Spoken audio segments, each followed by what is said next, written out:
Friends, আশা করি তোমরা সবাই ভালো আছো। আমিও ভালো আছি। Welcome back to my channel Debashree Dinlipi. তো ভিডিওটা স্টার্ট অনেকক্ষণ আগেই করেছি, কিন্তু তোমাদের সাথে সামনাসামনি কথা বলা হয়নি। তো আজকে তো আমার বড় মেয়ের জন্মদিন, তো সেইগুলোকে তো দেখলে ঠাকুরের ভোগ রান্না করছিলাম। আর দাঁড়াও, বার্থডে কালকে তোমাদের আমি দেখিয়ে দিই। এই দেখো বার্থডে কাল এখানে, দাঁড়াও ব্যাক ক্যামেরা করে দেখায়।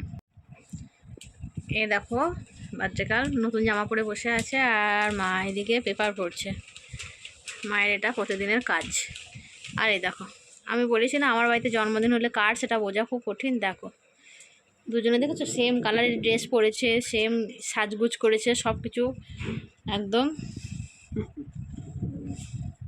তো চলো, রান্না বান্না তো কমপ্লিট হয়ে গেছে। তো কী কী রান্না করলাম সেটা তোমাদের সাথে পরে শেয়ার করছি।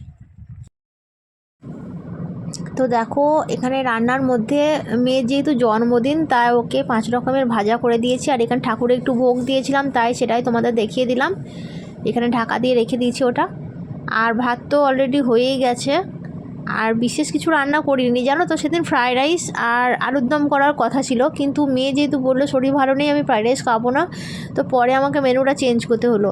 তো আলুর দমটা বানিয়েছিলাম আর খেতে অসম্ভব সুন্দর হয়েছিল। এদিকে একটু ডাল করেছিলাম, আর এইদিকে ভাজাগুলো তো রয়েইছে, আর আছে এই কোটোর মধ্যে চাটনি। তো মোটের ওপরে সেরে দিয়েছিলাম। সেদিনকার মেনুটা যে খুব একটা বেশি জবরদস্ত ছিল সেদিন তা ছিল না, কারণ সেদিন ছিল সংক্রান্তি, চৈত্র মাসের সংক্রান্তির দিন, চড়ক সংক্রান্তি।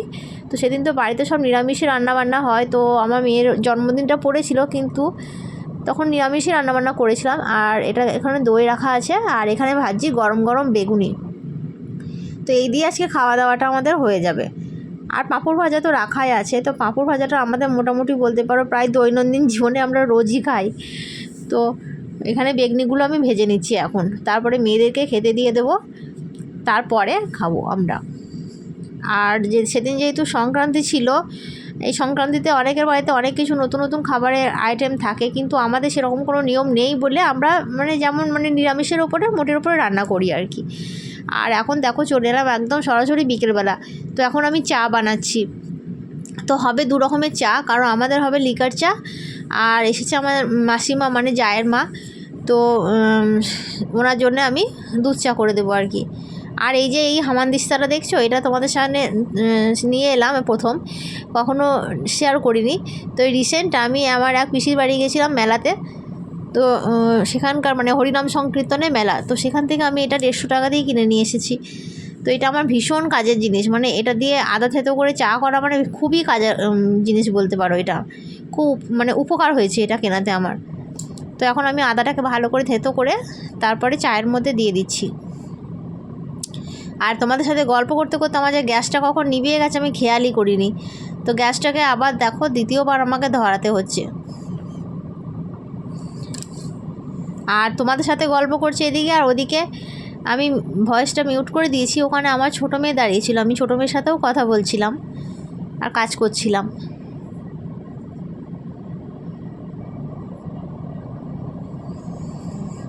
আর আমরা এখন না বেশিরভাগ সময় লিকার চাটাই খাই, কারণ প্রত্যেকের অ্যাসিডিটির এত সমস্যা হচ্ছে। তো সেজন্যে আর বলতে পারো দুধ চা খাওয়া আমরা ছেড়েই দিয়েছি এক রকমের। আর চিনিটা তো আমরা বরাবরেরই চায়ে একটু কম পরিমাণেই খাই। তো যদি অন্য বাইরে থেকে কেউ আসে আমাদের বাড়িতে, তো তাকে চা করে দিই। তো যারা কম খায় তাদের আলাদা ব্যাপার, কিন্তু যারা একটু মিষ্টি বেশি খায় তারা তো বলে প্রায় যে তোমাদের চায়ে একদমই মিষ্টি হয়নি।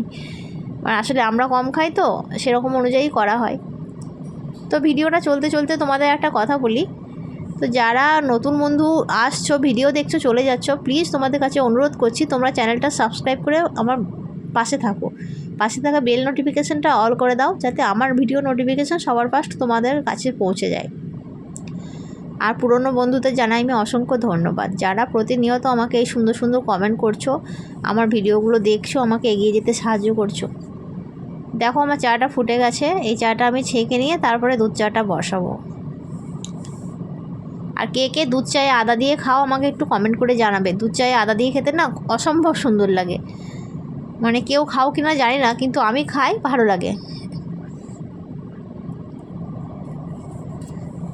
আর এই দেখো এটা আমার মায়ের আর আমার হাজব্যান্ডের, 3 জনের আমি নিয়ে নিলাম।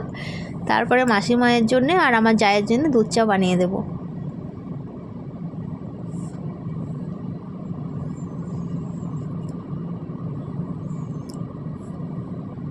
তো চলো চাটা বানিয়ে নিই, তারপরে আবার তোমাদের সাথে কি শেয়ার করতে পারছি দেখছি। আর আমাদের এখানে চড়কের একটা রেওয়াজ কি বলো তো, চপ তৈরি করতে হয় বাড়িতে, মানে চপ পাঁপড় ভাজা এগুলো রাত্রের দিকে আমরা এগুলোই খাই আর কি। তো দেখো এই চাটাও আমার হয়ে গেছে। তো আমার এবছর চপ বানানো খুব একটা ইচ্ছে ছিল না, তো তবুও আমার হাজব্যান্ড বারবার করে জোর করছিল বলে বানাতে আরম্ভ করলাম আর কি। চলো সেটাও তোমাদের সাথে শেয়ার করব।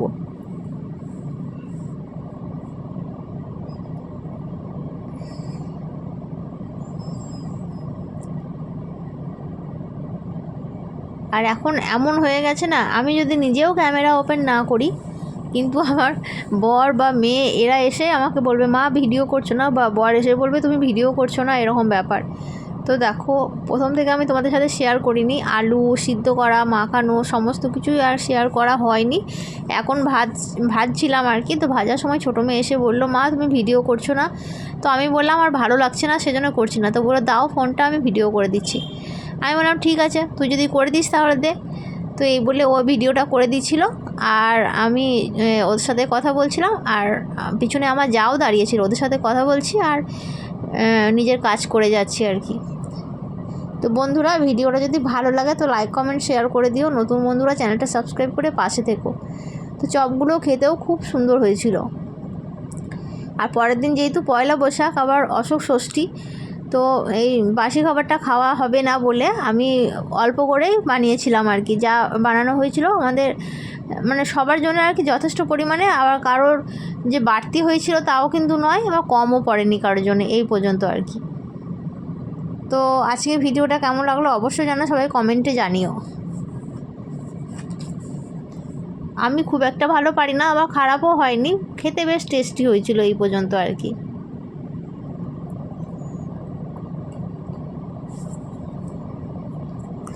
তো আজকের মতো টাটা, সবাই ভালো থেকো সুস্থ থেকো।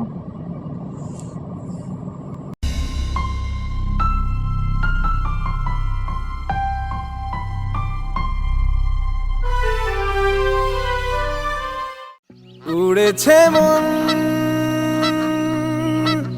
পুড়েছে মন, যা ছিল